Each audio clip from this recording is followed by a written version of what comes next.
First of all अस्सलाम वालेकुम student. आज हम लोग डिस्कस करेंगे जी क्वेश्चन नंबर 1 के बारे में। इससे पहले हम लोगों ने इंट्रोडक्शन किया था। Question number 1, explain the structure of nucleus. उन्होंने कहा है कि न्यूक्लियस की स्ट्रक्चर के बारे में एक्सप्लेन करें। Atomic nucleus at the centre of each atom, हर एक एटम के सेंटर में there is extremely small nucleus, एक छोटा सा न्यूक्लियस होता है जो हमारे पास मुकम्मल पॉजिटिव चार्ज होता है एटम का चार्ज, मुकम्मल charge and mass 99.9% mass is concentrated in the nucleus. हमारे पास जो एटम का न्यूक्लियस होता है उसका टोटल जो चार्ज होता है और मास वो न्यूक्लियस के अंदर होता है। मास कितना होता है न्यूक्लियस के सेंटर में? 99.9% मास होता है। हमारे पास जो एटम का रेडियस होता है वो भी ज़्यादा होता है as compare to radius of nucleus,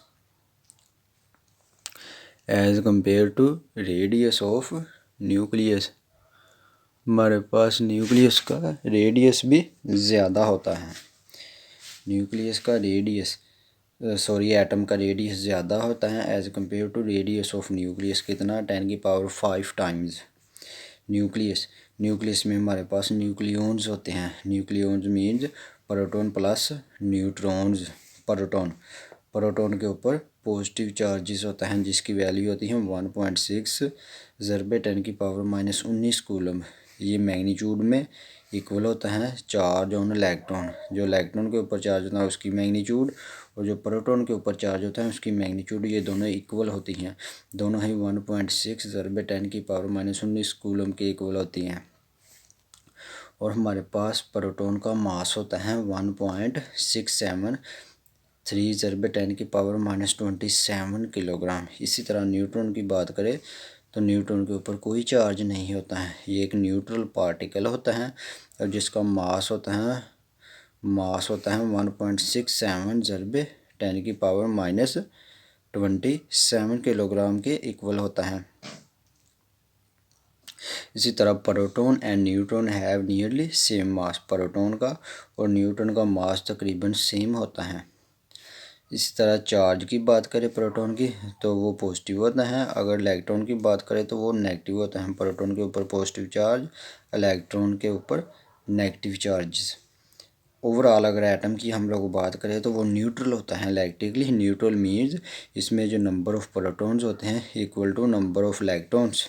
number of proton is equal to inside the nucleus is equal to number of electrons. हमारे पास जो नंबर ऑफ़ प्रोटॉन्स होते हैं वो इक्वल होते हैं जी नंबर ऑफ़ इलेक्ट्रॉन्स के। न्यूक्लियस के अंदर जो अंदर प्रोटॉन होते हैं और जो चारों तरफ न्यूक्लियस के इलेक्ट्रॉन होते हैं उनकी तादाद इक्वल होती हैं। तो ओवरऑल हमारे पास जो एटम होता है वो इलेक्ट्रिकली न्यूट्रल होता है। ये MCQs भी हैं, वेरी वेरी इंपॉर्टेंट। उसके बाद मास, हमारे पास जो एटम के पार्टिकल होते हैं उनके मास को हम लोग किलोग्राम की बजाय यूनिफाइड मास स्केल में एक्सप्लेन करते हैं। इस जनरली आमतौर पर expressed by using unified mass scale instead of kilogram की बजाय यूनिफाइड मास स्केल का इस्तेमाल करते हैं एटम के पार्टिकल के मास को एक्सप्लेन करने के लिए। हमारे पास जो 1 यूनिफाइड इक्वल होता है 1/12 mass of carbon atom. 1 unified की वैल्यू होती है 1.6606 × 10⁻⁻27 किलोग्राम। इसी तरह स्केल के ऊपर देखें तो हमारे पास प्रोटॉन की वैल्यू होती है 1.007 यूनिफाइड और इस तरह न्यूट्रॉन की बात करें तो 1.008 यूनिफाइड। ये वैल्यू होती हैं तकरीबन सेम ही होती हैं। इसी तरह अगर चार्ज नंबर की बात करें, चार्ज नंबर को हम लोग एटॉमिक नंबर भी कहते हैं। चार्ज नंबर को एटॉमिक नंबर भी कहते हैं। जो हमारे पास नंबर ऑफ प्रोटॉन होते हैं इनसाइड द न्यूक्लियस उसको हम लोग चार्ज नंबर कहते हैं। जितने भी हो उसे हम चार्ज नंबर या एटॉमिक नंबर कहेंगे, जिसको हम लोग जी के साथ शो करते हैं। एटॉमिक नंबर या चार्ज नंबर जी के साथ शो करेंगे। इस तरह neutron number, the number of neutron inside given nucleus. हमारे पास जो न्यूट्रॉन होते हैं गिवन न्यूक्लियस के अंदर उसे हम लोग कहते हैं neutron number. It is denoted by n, जिसको हम लोग n के साथ शो करते हैं।